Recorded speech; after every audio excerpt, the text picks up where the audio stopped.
जय श्री ओम नमः सिद्धेभ्यः। जय श्री ओम नमः सिद्धेभ्यः।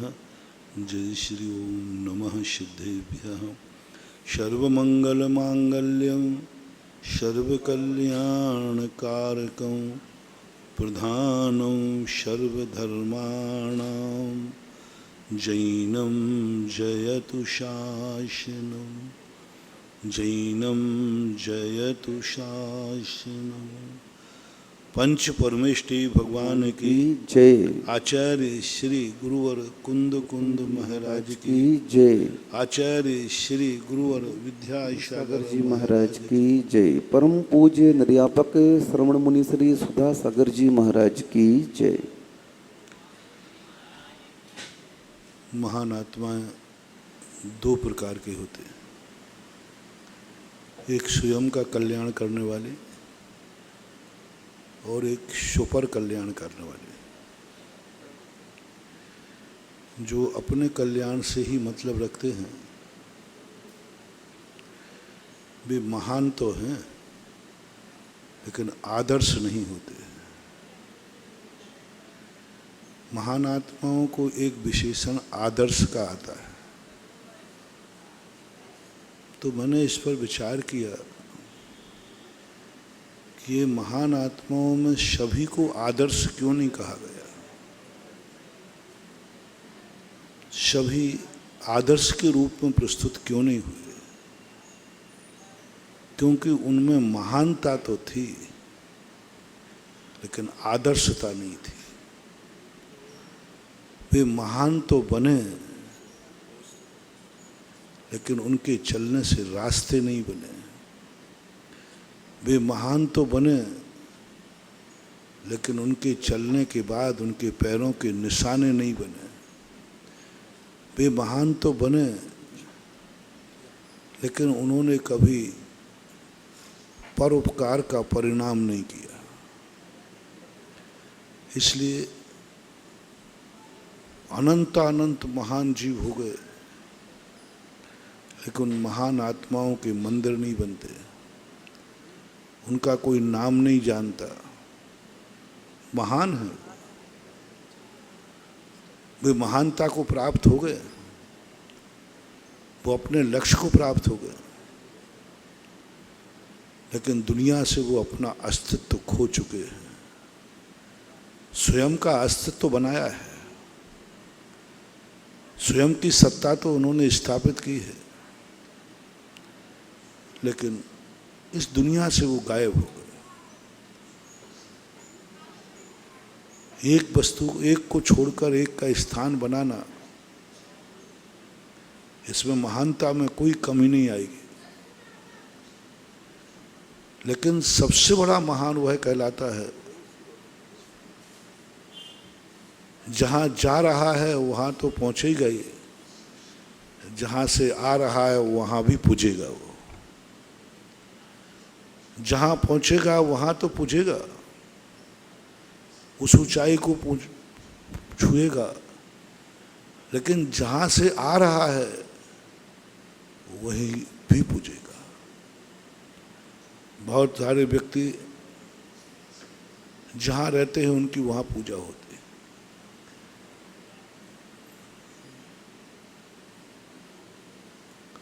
वाणिज्य के अंदर 3 प्रकार की ख्याति होती है। एक ख्याति होती है चूहे के आकार की, एक ख्याति होती है बिल्ली के आकार की,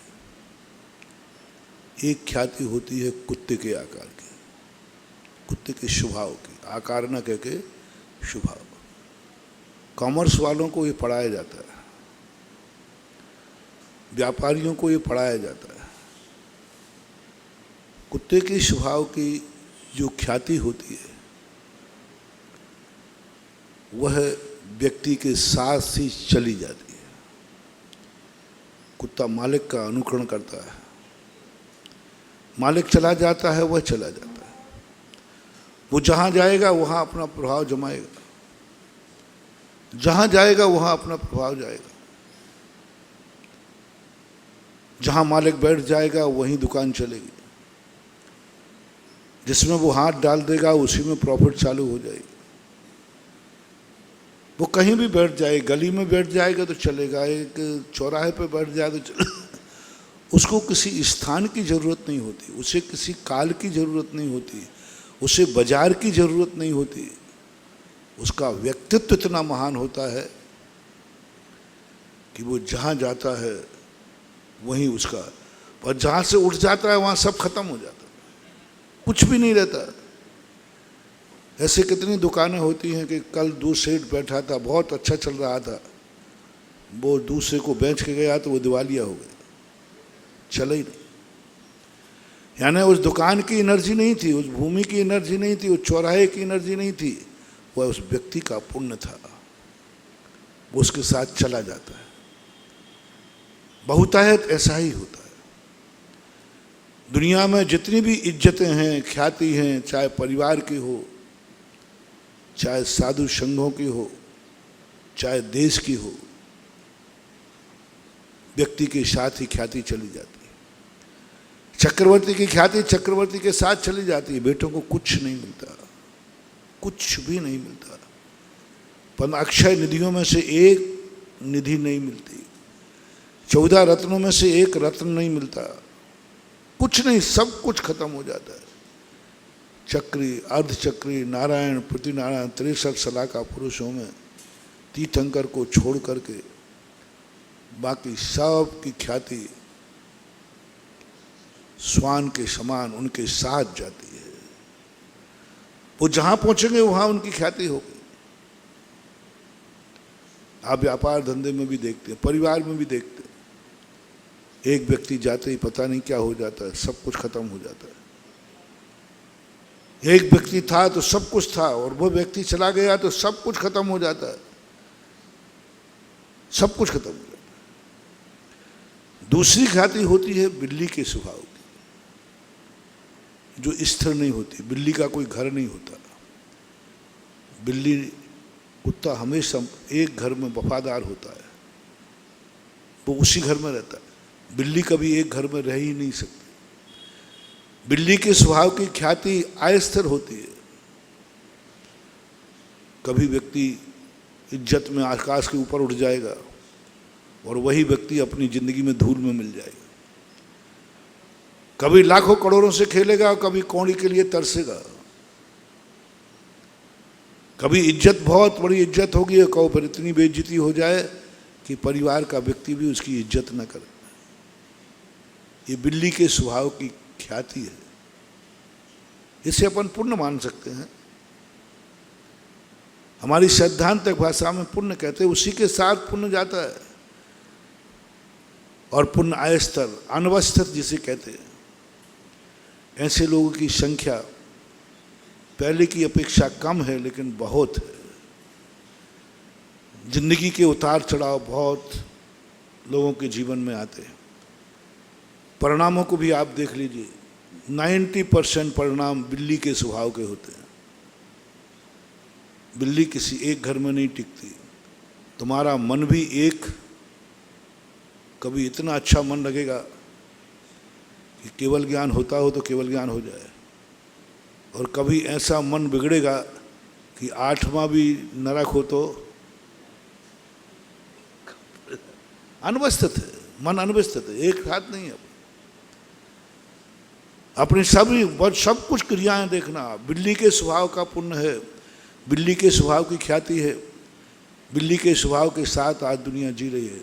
हर व्यक्ति डरा हुआ बैठा है, आज जो मेरी पोजीशन है कल रहेगी कि नहीं रहेगी। हर व्यक्ति ऐसा डरा हुआ कांप रहा है, सोता है तो कांप रहा है, सुबह में जिंदा रहूंगा या नहीं रहूंगा। धन कमा के लाया है, डर लग रहा है घर तक पहुंच पाऊंगा या नहीं पहुंच पाऊंगा, रास्ते में कोई लूट लेगा। भोजन खाता है, उसको यही होश नहीं है कि मुझे भोजन पचेगा या नहीं पचेगा, नुकसान तो नहीं कर जाएगा। 24 घंटे में क्षण भंगुरता का जो स्वरूप है वह बहुत बड़ा परेशानी का कारण बन रहा है। दाम बिना निर्धन दुखी, तृष्णा वश धनवान। उसको डर लग रहा है आज मैं हूं, इज्जत वाले डर रहे हैं। और मैं तो कहता हूं इज्जत वालों को इतना डर है, इतना डर, सबसे ज्यादा डरपोक हैं। उनको एक ही बात का, लोग क्या कहेंगे। सब कुछ सही चल रहा है लेकिन इज्जत को डर रहे हैं, कहीं मेरे से कोई गड़बड़ हो गया तो। इज्जत को डरते, सबसे ज्यादा इज्जत को डरते। साधु भी डर रहे, कहीं मेरे से गलती नहीं हो जाए, नहीं तो लोग मुझे साधु मानना छोड़ देंगे, मुझे नमोस्तु करना छोड़ देंगे, मुझे हार देना छोड़ देंगे। अपने आप पर विश्वास नहीं है, भरोसा नहीं है, डर रहे हैं। समंत भद्र स्वामी पुजवर कुंद कुंद स्वामी यही तो कहते हैं, तुम डर रहे हो किसके लिए कि आज जो मैं से मुनि हूं कल रहूंगा कि नहीं। कल तुम ही रहोगे कि कोई दूसरा रहेगा? मैं ही रहूंगा, तो फिर कल के लिए क्यों डर रहे हो? जब आज भी तुम ही हो और कल भी तुम ही रहोगे। तुम अपने खुद का निर्णय नहीं कर पा रहे, तुम्हें खुद अपने व्रत पर भरोसा नहीं कि आज मेरी जो इज्जत है कल इज्जत बढ़ेगी, घट नहीं सकती, क्योंकि मुझे ही तो करना है, कल का दिन मैं ही तो गुजारूंगा। नहीं कर पा रहा घोषणा। जितने अच्छे लोग होते हैं ये सबसे ज्यादा डरते हैं। अहिंसक डरता है हिंसा ना हो जाए, सत्यवादी डरता है झूठ ना भूल जाए, अचौरी भ्रष्ट डरता है कि मैं किसी की वस्तु को बिना दिए, डरता है, बहुत डरता है। हर वस्तु को लेते समय डरता है कहीं चोरी का दोष न लग जाए। हर ब्रह्मचारी डरता है कहीं मेरे मन में अब्रह्म ना आ जाए। हर ब्रह्मचारी डरता है, अब्रह्म वाला इतना नहीं डरता। सबसे ज्यादा ब्रह्मचारी को डर लगता है कहीं मेरे मन में विकार ना आ जाए, कहीं मैं स्खलित नहीं हो जाऊं, कहीं मेरी आंख गलत ना देख लेवे, कहीं मैं गलत नहीं सुन लूँ, मैं कहीं मैं गलत नहीं बोल दूं, कहीं मैं गलत नहीं चला जाऊं। 24 घंटे डर रहा है ब्रह्मचारी। निष्परिग्रही डर रहा है कहीं मेरे दिल में परिग्रह ना आ जाए, मूर्छा ना आ जाए। डर रहा है, बहुत डर। कोई चीज अरे भाई कहीं ऐसा नहीं हमारा परिग्रह महाव्रत दूषित हो जाए, ये डर लग रहा है। तुम 16 के कपड़े पहने हो, 17 का कपड़ा पहना है, दोनों में से डरता हुआ कौन चल रहा है और निडर होकर कौन चल रहा है? एक 16 का कपड़ा पहने है और एक 17 का कपड़ा। अब बढ़िया यूं यूं चलता है, यूं यूं वो छूने ले, और वो जो 17 का पहना है वो यूं चलता है क्योंकि उसको मालूम है कि चाहे मुझे कोई छू ले वे, चाहे मैं किसी को छू लूँ, मेरे 17 में कोई घटा बड़ी होने वाली। लेकिन 16 वाला तो कहता है कि चाहे मैं छूँ चाहे कोई मुझे छू ले, मेरा नंबर तो आगे पीछे हो ही जाना है। 16 वाला डरता है, धर्मात्मा डरता है, ज्ञानी डरता है। क्यों डर रहा है? क्योंकि उसे मालूम है कि मेरा पुण्य, मेरी चर्या बिल्ली के स्वभाव की है। बिल्ली का नेचर है उसका। उसको ये मालूम नहीं, इतना भी नहीं, वो श्वान के स्वभाव का पुण्य नहीं है। कुछ नहीं, जहां मैं जाऊंगा वहीं मेरी जय जयकार होगी, जहां मैं जाऊंगा वहां शुद्धि शुद्धि होगी, मेरे से अशुद्धि होने का सवाल ही नहीं उठता, मेरा मन बिगड़ने का सवाल ही नहीं उठता। मैं कुछ भी सोचूंगा मेरा मन नहीं बिगड़ेगा। मंदिर में नहीं, मंदिर में नहीं, बाजार में कहीं भी भेज दीजिए, कुछ भी चिंतन करूं मेरा मन बिगड़ने वाला नहीं। जम किंच विचिंतन तो निरीह वित्ते हवे जदा शाहू। मैं जो चिंतन करूंगा, कुछ भी करूंगा, मेरा को नहीं, कुछ नहीं होने वाला। जम किंच विचिंतन तो निरीह वित्ते हवे जदा शाहू। जिनका पुण्य, जिनकी चर्या, जिनका चिंतन, जिनका सोच श्वान के समान होता है, कोई फिक्र नहीं। कहते क्या फर्क पड़ता, हम जंगल में रहेंगे तो मंगल होगा, हम माटी छुएंगे सोना होगा, मेरे साथ मेरा पुण्य चलेगा। जो सबसे बड़ी उपादान दृष्टि वाले होते हैं उपादान दृष्टि वाले होते हैं, उनका पुण्य, उनका सब कुछ श्वान के कुत्ते के समान चलता है। कुत्ता मालिक के साथ चलता है, मालिक जहां जाएगा उसी प्रकार तुम जहां जाओगे वहां तुम्हारा पुण्य जाएगा, तुम्हारा मन जहां जाएगा वहां तुम्हारा धर्म जाएगा। तुम्हारा धर्म का अनुकरण करने वाला तुम्हारा मन है। मन को स्वभाव, मन को ख्याति के पक्ष में कह रहा हूं, श्वान का तुम कोई और पक्ष मत ले लेना, ख्याति के पक्ष।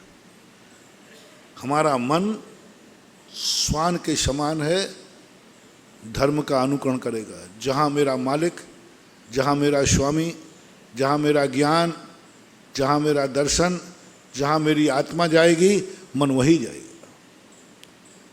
आत्मा माला फेरेगी, मन माला में लगेगा।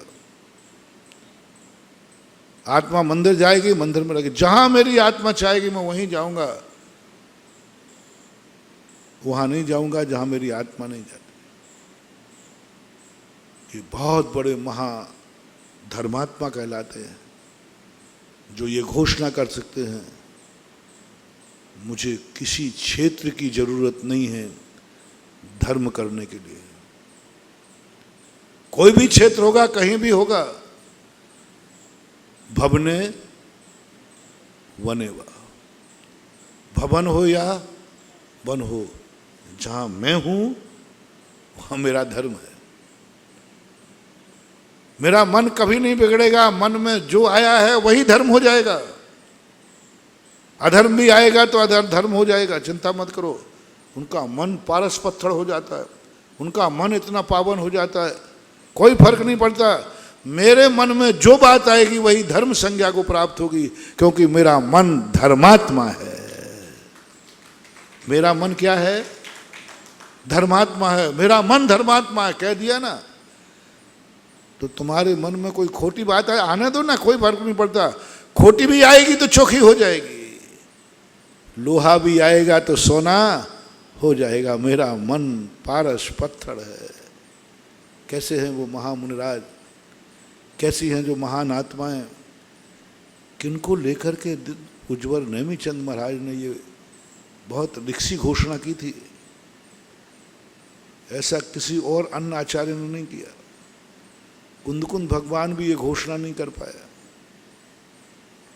उन्होंने थोड़ा दूसरे ढंग से किया, थोड़ा सेव करते हुए लिया। लेकिन नेमीचंद महाराज ने तो सारे बंधन तोड़े।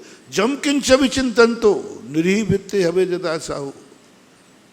और किस आचार्य ने ये कथन किया? कुंदकुंद भगवान भी नहीं कर पाए। उन्होंने पाबंद किया, नहीं तुम ऐसा चिंतन नहीं करना, तुम ये चिंतन करो, आत्मा का चिंतन करो, शुद्ध स्वरूप का चिंतन करो, द्रव्य गुण पर्यायों का चिंतन करो। उन्होंने ध्यान का विषय दिया। कुंदकुंद भगवान का ध्यान का विषय है आत्मा।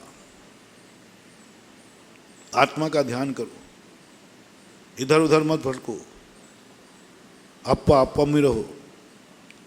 आत्मा का ध्यान करो, स्वचतुष्टय का ध्यान करो, ये सारे ध्यान है।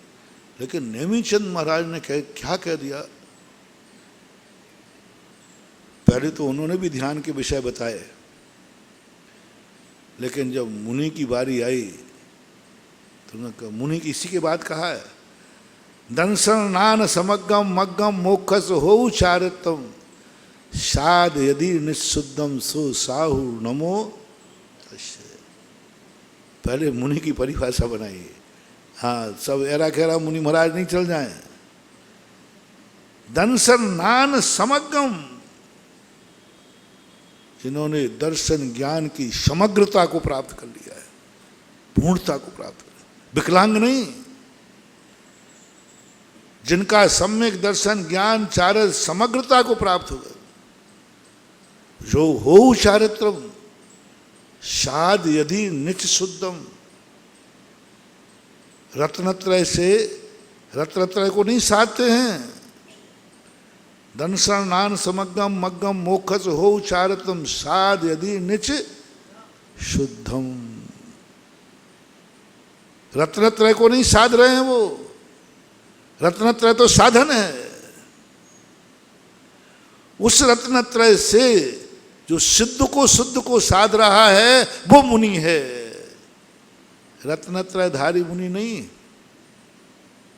अब भी सम्यक दर्शन ज्ञान चारित्र का पालन कर रहा है, समीचीन कर रहा है मान लीजिए अपनी दृष्टि से, लेकिन उसका लक्ष्य क्या है?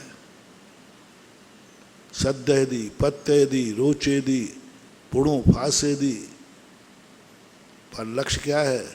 धम्मम भोग निमित्तम नातु कम्मखन, सब कुछ। कितनी बड़ी बात पूज्यवर नेमिचंद्र।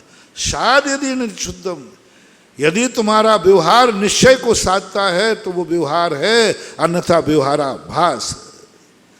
पूजा यदि तुम्हारी पूज्य बनने को है तो पूजा है, बाकी क्रिया कांड है। कितनी बड़ी बात। जैन दर्शन की विशेषता देखना, जैन दर्शन भगवान चमचागिरी पसंद नहीं करता, बटरगमारी पसंद नहीं करता। हम तुम्हारी खूब प्रशंसा कर रहे हैं, खूब गुणानुवाद कर रहे हैं, जय जयकार कर रहे हैं। महावीर कहते हैं ये चमचागिरी मुझे पसंद नहीं है, मुझे नहीं चाहिए चमचा। चटुकारता है। जिस पूजा में पूज्य बनने का भाव नहीं है, जैन दर्शन कहता है ये चटुकारता है, मक्खन पाले से चमचागिरी है। ये पूजा जैन दर्शन में मान्य है ही नहीं। पूजा साध यदि निःशुद्धम, पूजा यदि पूज्य बनने के लिए है, पूज्यता को साध रहा है, तो वह पूजा है, बन की क्रिया कांड है। अभिषेक यदि कलमश धोने के लिए है तो अभिषेक है, बाकी क्रिया कांड है। कितनी बड़ी कर्म प्रबंध निकटई त्वाम सीय कलमश गणोन्मथ नाय देव शुद्धो दिकई रवि नयामि महाभिषेकम। 90% लोग दो बातों के लिए करते हैं अभिषेक। एक तो करते हैं अरे भाई भगवान का कोई तो अभिषेक करेगा, करना तो पड़ेगा, तो भगवान को नहाने के लिए अभिषेक करते हैं। क्रियाकांड बेकार, कोई मतलब का ही नहीं। जो भगवान का अभिषेक नहीं हुआ इसलिए किसी को करना पड़ेगा। इनको तो पुण्यबंध भी नहीं होवे, थोड़ा बहुत हो जाएगा, क्योंकि भगवान के लिए अभिषेक की जरूरत नहीं थी, तुमने व्यर्थ में कर दिया। दूसरे लोग करते हैं कुछ पाने के लिए,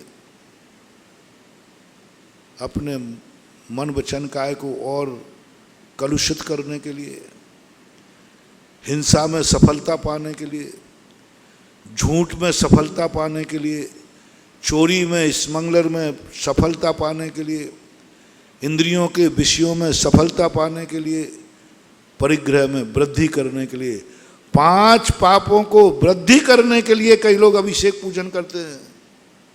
5 पाप बढ़े, संसार बढ़े, गजब क्या हो गया। माचिस की काड़ी दीप जलाने के लिए थी, उसने आग लगा ली। सब्जी काटने का चाकू था, उसने नाक काट लिए। ये जो पूजाएं थी ये सब अभिषेक थे, ये संसार को काटने के लिए थे। कुछ लोग इसी से संसार बढ़ा लेते हैं। दीप जलाने के लिए थे ये सारी क्रियाएं। दीप जलता नहीं, आग लग जाती है। ये सारे संसार काटने के लिए थे। संसार काटा तो नहीं, इन्हीं निमित्तों से व्यक्ति संसार बढ़ा लेता है। और गजब तो जब हो जाता है जब संसार ही नहीं बढ़ाता, संसार में पाप बढ़ा लेता है। कई लोग दुश्मन का विनाश करने के लिए भी माला फेरते हैं। कई लोग दुश्मन का विनाश करने के लिए, हिंसा के लिए, हिंसा में सफल हो जाऊं इसके लिए भी अभिषेक पूजन करते हैं। झूठ में सफल हो जाऊं, मैं आज झूठ बोलने जा रहा हूं अदालत में, मेरा झूठ पकड़ा नहीं जाए। मैं आज व्यापार करने जा रहा हूं, उसमें झूठ बोलना पड़ेगा, झूठ ना पकड़ा जाए, हे भगवान दया रखना, वो भी करते हैं। कई लोग चोरी में सफल होने के लिए भगवान की पूजा करते हैं। चोरी में सफल होने के लिए, स्मगलरगिरी में सफल होने के लिए, पाप में सफल होने के लिए। मेरी चोरी पकड़ी नहीं जाए। यदि भगवान सकुशल चोरी हो गई तो छत्र चढ़ेगा, सकुशल चोरी हो गई तो बालाजी को सवा मणि चढ़ेगी। चोर बोलो, प्रभु की भक्ति पाप छोड़ने के लिए थी और हमने भगवान की भक्ति से ही पाप में बढ़ोतरी कर ली। थोड़ा देखो महानुभाव, किस प्रकार की तुम्हारी स्थिति बन गई, किस प्रकार की स्थिति बन गई। इंद्रियों के विषय छूटना चाहिए हमारे धर्म की क्रियाएं करने से, पूजा पाठ अभिषेक करने से। हम पंच इंद्रियों के विषय को बढ़ाने के लिए भी कई बार माला फेरते हैं। पंच इंद्रियों के विषयों को बढ़ाने के लिए हम अभिषेक पूजन करते हैं। जिन गुरुओं का दर्शन कर्मों की जंजीर काटने के लिए था, जो लिखा है पंडितों ने, जिनके अनुग्रह बिन कभी न कटे कर्म जंजीर, ते साधु मेरे उर्वशो मेरी हरहु। आगे आप बोल दो ना, पातक पीर, पीर पातक, पातक। जिनके दर्शन करने से हमारे सारे के सारे कर्मों की जंजीर कट जाती है। कितने लोग हैं जो गुरुओं से कर्मों की जंजीर को बांधने की आशीर्वाद लेते हैं। संसार बड़ा क्या हो रहा है सब, बिल्कुल समझना कि आपकी माचिस की काड़ी से दीप नहीं जल रहा है, आग लग रही है। होता है। जैन दर्शन ने कहा आपकी क्रिया का महत्व नहीं है। जैन दर्शन में तुम क्रिया क्या कर रहे हो।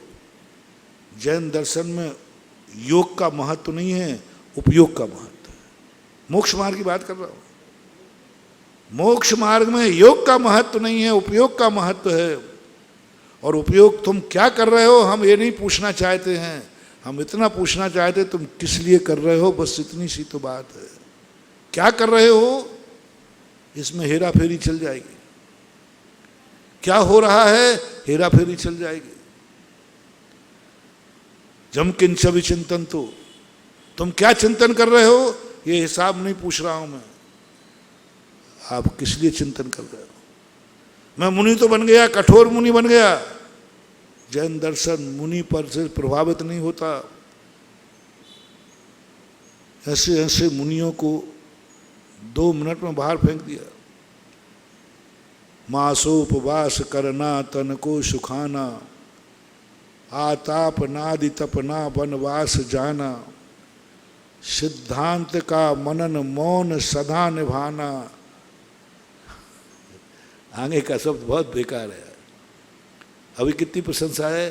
ये व्यर्थ हैं श्रवण के श्यामवान, व्यर्थ हैं श्रवण के श्यामवान। व्यर्थ कर दिया। मासुपवाद, सिद्धांत का सतत मौन, सब कुछ सही था, सब कुछ सही था। अंत में एक छिपकुली की पूंछ डाल दी, सब तेरा व्यर्थ है, क्योंकि उसमें साम्यता नहीं है, निस्वभाव नहीं। इसलिए महानुभाव सारे जगत के धर्मात्माओं से कहना है, सारे धर्म की क्रियाएं करने वालों से कहना है, कल से 10 लाख क्षण महापर्वराज शुरू हो रहा है। सारे जगत के लोगों से मेरा कहना है, तुम खूब धर्म करोगे, धर्म की क्रियाएं करोगे, बस किसके लिए करोगे ये निर्णय कर लेना। कहीं ये 10 लाख क्षण पर्व संसार को बढ़ाने के कारण न बन जाए। पूजा तुम करते हो, मुझे करने और नहीं करने से मैं कुछ नहीं बोल रहा हूं, बस इतना कह रहा हूं, पूजा कहीं संसार बढ़ाने के लिए तो नहीं कर रहे हो, अभिषेक संसार बढ़ाने के लिए तो नहीं कर रहे हो, नमोकार मंत्र की माला कहीं संसार बढ़ाने के लिए तो नहीं है, कहीं पाप में प्रवृत्ति करने के लिए तो नहीं बन रहा है। क्या बड़ी बात कही। नेमिचंद महाराज की यह परिभाषा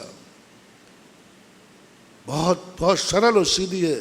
साध यदि निशुद्धम, रत्नत्रधारी की महिमा नहीं गाई उन्होंने। दंसरनान समग्गम मग्गम मुखस हो चारितम, बस यहां नहीं उन्होंने, यहां तक तो खैर ठीक है चलेगा।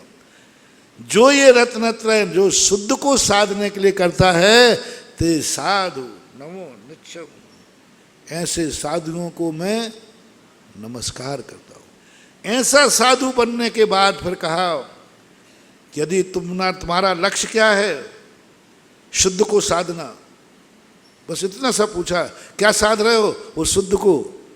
तो मैं क्या ध्यान करूं? बोले जम किंच विचिंतन तो निरीह वित्ते। इसी गाथा के बाद एक गाथा है, जम किंच विचिंतन तो निरीह वित्ते हवे जदा साऊ। इतनी झूठ कोई साधारण आचार्य नहीं दे सकता। कितना बड़ा जम किंच भी, कुछ भी करो, कुछ भी सोचो। नेमिचंद महाराज को अपने मुनि के ऊपर विश्वास है कि मेरे मुनि का मन बिल्ली के स्वभाव का नहीं है, मेरे मुनि का मन श्वानवत है। वो सदा एक लक्ष्य रखता है, एक दृष्टि रखता है। हम कुछ भी मन में चिंतन आएगा, बुरी बात भी आएगी, कोई कुछ फर्क नहीं पड़ता। क्या फर्क पड़ता है? मैं बुरी को भी अच्छा कर लूंगा। मेरे मन में बुरा चिंतन भी आएगा तो भी वह धर्म का रूप धारण कर लेगा। उसका नाम है मुनि, उसका नाम है धर्मात्मा, उसका नाम है साधुता, उसका नाम है सम्यक दृष्टि। कितनी भी बुरी बात आ जाए, कुछ भी आ जाए, उसको बंद नहीं होगा, उसी में तत्व चिंतन करना शुरू कर देगा। उपादेय तत्व को नहीं करेगा, हे तत्व का चिंतन करेगा। हे तत्व का चिंतन से निर्जरा नहीं होगी क्या? हे तत्व के चिंतन से, हे तत्व है महानुभाव, अतत्व नहीं है। हे तत्व है, चाहे हे तत्व का चिंतन करो। और हे यानी जो जो वस्तु हे हैं उनका बस तत्व का चिंतन करना। हे तत्व का चिंतन करना, क्या फर्क पड़ेगा? कुछ नहीं पड़ना। जैसा उपादेय तत्व है ऐसा हे तत्व है, बस उसको तत्व बना लो और उसको मिक्सिंग मत करना। जो जिसका भाव जो है वह भाव उसी का है, बस मिक्सिंग मत करना। पाप को बना लो, पाप पदार्थ है, क्या पदार्थों का चिंतन करना गलत है? बोलो। पदार्थ 6 द्रव्य, 7 तत्व और 9। अब 9 पदार्थों का चिंतन करना कोई पाप है क्या? तो उसमें एक पदार्थ पाप भी है। एक पदार्थ, उसमें पाप भी पदार्थ है। अब पाप का चिंतन करूं तो पाप बनेगा? नहीं, पाप भी एक पदार्थ है, अमृत भी एक वस्तु है, तो जहर भी एक वस्तु है। स्वर्ग भी एक स्थान है तो नरक भी एक स्थान है। सिद्ध भी एक पर्याय है तो निगोध भी एक पर्याय है। सिद्ध भी पर्याय है, नरक भी पर्याय, निगोध भी पर्याय है। पर्याय की तत्व दृष्टि रखो तो निगोध का चिंतन करो ना, निगोदिया का चिंतन करो ना। कृष्ण ने कहा कि तुम सिद्ध परमेष्ठि का चिंतन करो। सिद्ध भगवान का चिंतन करने से धर्मात्मा नहीं होता। ज्ञानी को पूज्यवर नेमिचंद महाराज निगोदिया का चिंतन कर रहा ना, सबसे तुच्छ जीव का, निकृष्ट जीव का। कोई शिकायत करे नेमिचंद महाराज से, महाराज जी इन महाराज को देखो हम क्या मानते हैं कि चलते फिरते सिद्ध हैं और ये सिद्धों का ध्यान नहीं कर रहे हैं, निगोदिया का ध्यान कर रहे हैं, नारकी का ध्यान कर रहे हैं। बताओ ये मुनि महाराज हैं कि नहीं? तो नेमिचंद महाराज कहते हैं कोई फर्क नहीं पड़ता, इनकी आत्मा इतना मन पवित्र है कि ये निगोदिया जीव में भी सिद्धत्व देख रहे हैं। निगोदिया जीव में भी सिद्धत्व देख रहे हैं। सभ्य शुद्धाहु, शुद्ध नया। तुम्हें तो सिद्ध बना दिख रहा है, जब वो सिद्ध बन गए, इनको तो द्रव्य में सिद्ध दिख रहा है। ग्राहक को मूर्ति बनने के बाद मूर्ति दिखती है, शिल्पी को मूर्ति बनने के पहले मूर्ति दिखती है। पत्थर जब उठाता है ना, वो उसी समय वो कह देता है इसमें ऐसी मूर्ति निकलेगी, ऐसी निकलेगी, और निकलती है। वो कहता है देखो इसमें थोड़ा ऐसा गड़बड़ होगा तो गड़बड़ होता है। अच्छे जो शिल्पी होते हैं सोने के पत्थर को लेके बता देंगे इसमें कितने ग्राम सोना है, और अभी वो सोना लोहे में मिला है, मिट्टी में मिला है, देख के बता देते इसमें इतना सोना निकलेगा। इतना ज्ञान होता है उनको। अरे भाई तुमने कैसे समझा? बोले देख लिया ना, इतना मिट्टी है, इतना सोना है।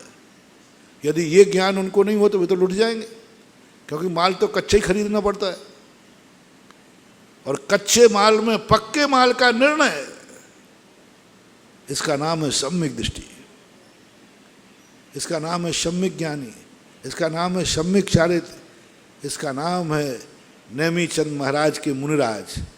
और कोई महाराजों की बात नहीं कर रहा हूं। नेमीचंद महाराज के मुनिराज का इतनी बड़ी विशेषता है, कच्चे माल में पक्के माल का निर्णय है, कच्चे माल में पक्के माल का दर्शन। दूध में बता देंगे कि इतना घी निकलेगा, इसमें इतनी छाछ निकलेगी, इतना दही निकलेगा, सब कच्चे माल में, कच्चे माल में। सारी दुनिया पक्के माल को कहती है ये घी है, और सम्यक दृष्टि कच्चे माल में कहता है इसमें इतना घी है, दूध में बता देगा। सिद्ध नवोदिया में पड़ा है जीव। बोले किसका चिंतन कर रहे? इसका। तो ये तो निगोदिया है। नहीं, मुझे इसमें सिद्धत्व दिख रहा है। केवली भगवान महान क्यों है? पूज्यवर कुंद स्वामी प्रवचन सार में कहते हैं केवल ज्ञान अतिशयकारी क्यों है? क्योंकि वो वर्तमान पर्याय को जानता है। नहीं, वो भावी पर्यायों को भी जानता है, नष्ट को भी जानता है, जो अभी नहीं हुई उनको भी जान रहा, पहले से जान रहा है। क्या गजब है, अतिशय ज्ञानाधिकार में प्रवचन सार में पूज्यवर कुंद भगवान ने बहुत बड़ी बात कही। यदि केवल ज्ञानी भी वर्तमान पर्याय को जान रहा है तो फिर अतिशय क्या हुआ? महानता तो ये है कि जो पर्याय अभी प्रकट नहीं हुई वो पहले से जान रहे हैं, प्रत्यक्षवत। ये है अतिशय। सामने देख लिया और बता दिया तो कौन सा अतिशय? अभी उत्पन्न हुई नहीं है वो जान रहे, जो मिट चुकी है वो भी जान रहे, तीनों काल का। हाँ, सब नित्य नष्ट अनष्ट विनष्ट सब जाने एक ही काल प्रकट केवल ही भगवान था। बड़ा मजा आता है जब आचार्यों की वाणियों में जब ऐसे साहसपूर्ण निर्णय मिलते हैं कि ये ज्ञान क्या है तेरा? घी को घी कह रहा है, ज्ञान तो वो है, अतिशय तो वो है। दूध सामने रख दिया जाए और कह दे इसमें इतना घी निकलेगा, 1 ग्राम भी कम बढ़ नहीं। केवली भगवान का अतिशय बताया उन्होंने, कुंद भगवान ने, कि ये अतिशय है कि वो भावी पर्याय को भी, वर्तमान जो अभी प्रकट नहीं हुई, बनी नहीं, शिल्पी के समान मूर्ति बनी नहीं, और बता रहा है इसमें ऐसी मूर्ति बनेगी। नेमीचंद महाराज के मुनि महाराज ऐसे ही है। वो निगोदिया में भी सिद्धत्व देख लेते हैं, कुत्ते बिल्ली सूकरों में भी भगवान देख लेते हैं, सिद्धत्व देख लेते हैं, चिंतन करते रहते हैं। और निगोदिया का भी चिंतन करेंगे भी तो हे तत्व के रूप में करेंगे ना, हे तत्व। इसलिए जब किंच विचिंतन, तो कौन ऐसा व्यक्ति है? आंखें बोले कुछ भी देखो,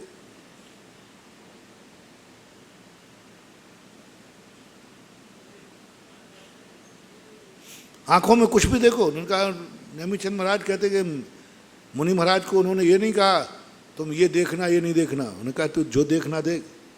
साध यदि निशुद्धम, तू लक्ष्य मत भूलना, लक्ष्य भूलना शुद्ध को साधना है। अब तू क्या देखेगा? कुछ भी देखा। ओहो गजब। कोई गंदी चीज दिख जाए तो शास्त्रों में उदाहरण आता है, एक वेश्या का शव मुनिराज देख रहे, कुत्ता भी देख रहा है, कामी भी देख रहा है। कुत्ता कह रहा है कि जला देंगे, मुझे खाने मिल जाए, बढ़िया मांसल है। कामी कह रहा है भोगने की इच्छा कर रहा है, और मुनिराज कह रहे हैं ओहो मनुष्य पर्याय पाकर ये अपना जीवन आरिका बन जाती तो बेड़ा पार हो जाता। कैसी हैं आंखें ये? वेश्या में क्या दिख गया? कैसी है आंखें ये? वेश्या में आरिका दिख गई। ओहो, कौन रोकेगा ऐसी आंखों को? सामने वेश्या है और उनकी आंखों में दिख रहा आरिका है, कानों में। मैंने एक बार सांगानेर के छात्रों को पढ़ाते समय कहा था, कौन सी इंद्रियां हैं इंद्रिय भोग के कारण जम कुणदि सम्मदिट्टी तम सब्बम निर्जर निमित्तम उपभोग मिंदियहि दब्बाण मचेद नानम निरानम। कुछ भी चिंतन करे, कुछ भी देखे, कुछ भी सुने, सब निर्जरा होते हैं। कैसे? मुराद से किसी ने कहा मूर्ख। देखना शब्द क्या आया? मूर्ख। अभी आपसे ही पूछूंगा, मुराद से कहा कि गाली दी? बोले गाली नहीं दी, गाली नहीं दी है। अरे मूर्ख कहा महाराज, हमारे यहाँ मूर्ख इडियट को बोलते। बोले नहीं नहीं, इसको थोड़ा सा डिसेक्शन करो, तुम्हें ऊपर ऊपर दिख रहा है ये मूर्ख। डिसेक्शन करो थोड़ा, इसको देखो, इसके संधि करो, संधि विच्छेद करो, मूर्ख का संधि विच्छेद करो, एक एक अक्षर अलग। माँ, ऊ, रा और खा, ये तो बीजाक्षर है। माँ, ऊ, रा, खा, ये तो बीजाक्षर दे रहा है वो। सारी दुनिया ये तो रूढ़ अर्थ है। मूर्ख इडियट को कहते हैं तो रूढ़ अर्थ है। वास्तविक अर्थ क्या है? तत्व चित्ती देखना, ये तत्व कहलाता है। ये रूढ़ अर्थ। मूर्ख को मूर्ख कहना, ये तो थोपा हुआ अर्थ है। ये तो चार लोगों ने मिलकर के थोप दिया कि मूर्ख को अपन अज्ञानी कहेंगे। ये तो हमारी तुम्हारी जमात है। तत्व दृष्टि नहीं है। तत्व दृष्टि में उसका विच्छेद करने पर माँ, ऊ, रा, खा। ओह, इसने मुझे बहुत बड़ा ध्यान का मैटर दिया। इसमें थोड़ा सा मैं मिलाता हूँ अपना, क्योंकि दूसरे का माल जो सेकेंड हैंड वगैरह खरीदते ना लोग, बेकार भाव कबाड़ खाने में, उसमें कबाड़ी थोड़ा नया माल मिला के फिर बेच देता है। तो ज्ञानी कहता है थोड़ा सा मिलाऊंगा। माँ, ऊ, राखा मैं अपनी तरफ से मिलाता हूँ। ओम ह्रीम माँ ऊ राखा नमः। माँ ऊ राखा नमः मंत्र है। पूरी जिनवाणी से पूछ लो, पूरे शास्त्रों से पूछ लो।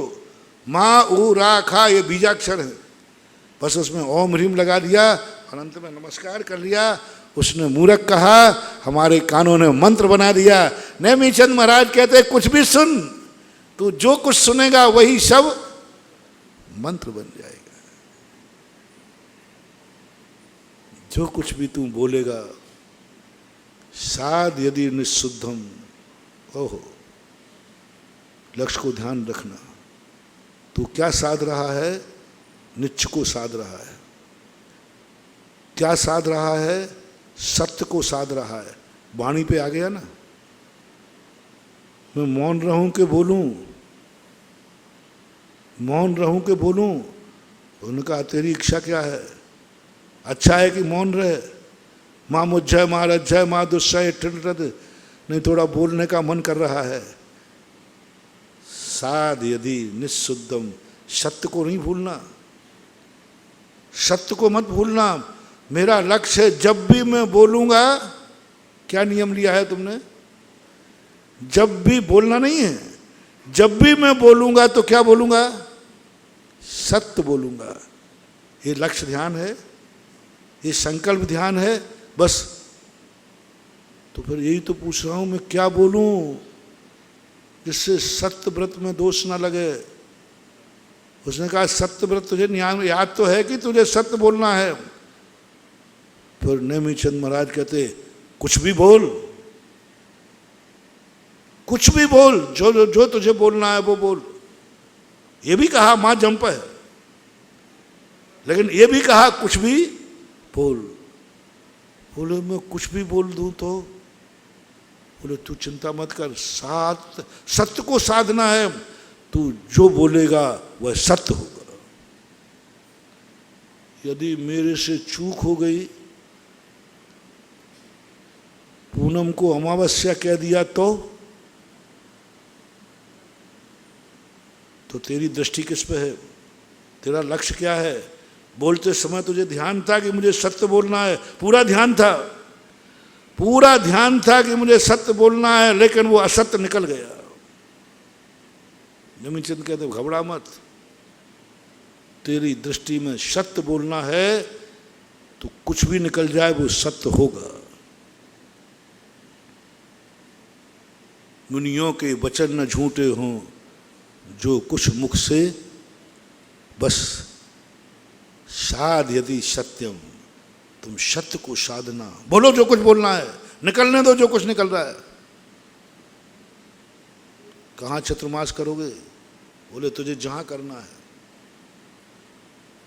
जो महान साधु होते उनके लिए कोई चतुर्मास का स्थान वो देखते नहीं है, गुरु को देना नहीं पड़ता, और वो खुद देखते नहीं कहाँ चतुर्मास। बोले जहां चतुर्दशी हो जाए वही चतुर्मास कर ले। अरे यहाँ मेरे साधना होगी कि नहीं होगी, यहाँ मेरी समस्या होगी कि नहीं होगी। बोले तू साध यदि निशुद्धम, यदि तू शुद्ध को साधने में लगा है तो कहीं भी चतुर्मास करेगा, तेरा चतुर्मास अच्छा ही होगा। वेश्याओं के नगर में एक महाराज ने चतुर्मास किया। सबने कह दिया ये महाराज बच के नहीं लौटेंगे। वो नगर ही उन्हीं का है, गणिकाओं का, नगर ही विलासिनियों का है, बच ही नहीं सकता। गुरु कहते हैं, नेमिचंद महाराज जैसे महाराज कहते हैं कोई फर्क नहीं पड़ता, क्योंकि ये साध यदि निशुद्धम, ये शुद्ध को साधने वाला साधक है, कोई फर्क नहीं पड़ेगा। बताते हैं जो उस कथा में पढ़ा है कि उस नगर में आज तक कोई भी व्यक्ति सावत नहीं बचा, सबके सील भंग हुए। कैसा भी व्यक्ति चला जाए उसमें वो प्रसिद्ध थी भ्रष्ट करने में, लेकिन साध यदि निशुद्धम वाले मुनिराज पहुंचे, चतुर्मास हुआ। बताते हैं 1,00,000 गणिकाओं को आरिका बना करके और चतुर्मास पूरा किया। जो दुनिया को भ्रष्ट करने वाली थी उन्हीं को क्या कर दिया? मोक्ष मार्ग दिखा दिया, मोक्ष मार्ग दिखा दिया, तत्वदर्शी अनुभव दिला दिए, गुण स्थान दिला दिया। तुम्हारे पैरों में दम होना चाहिए, अपने में दम होना चाहिए। इसलिए मुनिराज से ये नहीं कहा कि तुम तीर्थ पे जाओ। जो महान मुनिराज हैं उनके लिए कहा जहां जहां पैर पड़े संतन के वे जग तीर्थ हो, तीर्थ हो जाते। उनको क्या तीर्थ की जरूरत? तीर्थ तो छोटे मोटे अपन जैसे लोगों को चाहिए, खास तौर से गृहस्थों को, कि तीर्थ को भी गंदा कर दे तीर्थ को भी गंदा। जो मुनिराज जहां बैठ जाए वही तीर्थ है, वही तीर्थ है। मैं जब गिरनार की वंदना करने गया, मैंने कि भगवान क्या पावनता है तुम्हारी, ये डूंगरा। मैं यहीं राजस्थान से गया था वंदना करने, 900 किलोमीटर चला, 2 महीने तक चलते ही रहा। वहां जाके दूर से डूंगरा देखा गिरनार का, मैंने कि क्या पागलपन है। ऐसे डूंगरे तो राजस्थान में बहुत थे, वहीं कर लेते ना। डूंगरा ने पहाड़, कहाँ पहाड़ नहीं है, कहाँ पहाड़ नहीं है। इस पहाड़ की दर्शन करने लोग आते हैं, मुनिराज भी आते। रात में चिंतन हुआ, वंदना करते समय जब नेमिनाथ भगवान की टोक पर माथा झुक गया, तब आत्मा हिल गई कि हे भगवान, आप इतने पावन, इतने पावन, इतने पावन कि आपने डूंगरे को छू लिया तो ये हजारों साल के बाद भी आज भी पूज्य है, आज भी बदना कर, तीर्थ बन गया उनके। महान आत्माएं तीर्थ पे नहीं जाती, जहां वो बैठती हैं वही तीर्थ बन जाता है। निषद्या मुनिराज जब चले जाते हैं ना, एक प्रसंग आया कि मुनिराज के दर्शन करने कोई गया और मुनिराज वहाँ से बिहार कर गए। अब वो बिहार में मिलने वाले नहीं, तो कहा महाराज भली बिहार कर गए हों, पता करो महाराज बैठे कहाँ थे। जिस स्थान पर उन्होंने निषद्या की थी, यानी आसन लगा के बैठे थे, उस स्थान की वंदना कर लो, वही लाभ मिलेगा जो भगवान महाराज के दर्शन करने से मिलता है। निषद्या जहाँ बैठे थे, वो सामायिक की थी, बैठे थे, आसन लगाया था, और निषद्या की परिक्रमा लगाओ, उस निषद्या की वंदना करो, और निषद्या को माथे से लगाओ। अरे भाई महाराज चले गए, वो महाराज की वंदना तो ठीक है, लेकिन महाराज जहाँ बैठे हैं उस स्थान भी इतना पवित्र हो गया कि वो तीर्थ हो गया। इन सब बातों से लगता क्या है?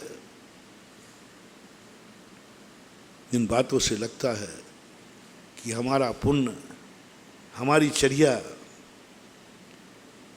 श्वान के समान होना चाहिए, हमारा संकल्प श्वान के समान होना चाहिए। जहाँ मेरी आँख जाएगी वहीं धर्म रहेगा, जहाँ धर्म होगा वहीं आँख जाएगी, जहाँ मेरा धर्म होगा वही मन में चिंतन आएगा, मेरा धर्म जहाँ होगा वही कान सुनेंगे, मैं जहाँ धर्म होगा वही शब्द बोलेंगे, मेरे कदम वहीं बढ़ेंगे जहाँ धर्म होगा। दूसरी ख्याति जो सारे संसार की है, उन धर्मात्माओं को जिनकी बात मैंने अभी कही थी, जो डर रहे हैं, जो कांप रहे हैं, जो ये सोच रहे हैं कि किस समय मेरा मन बिगड़ जाए,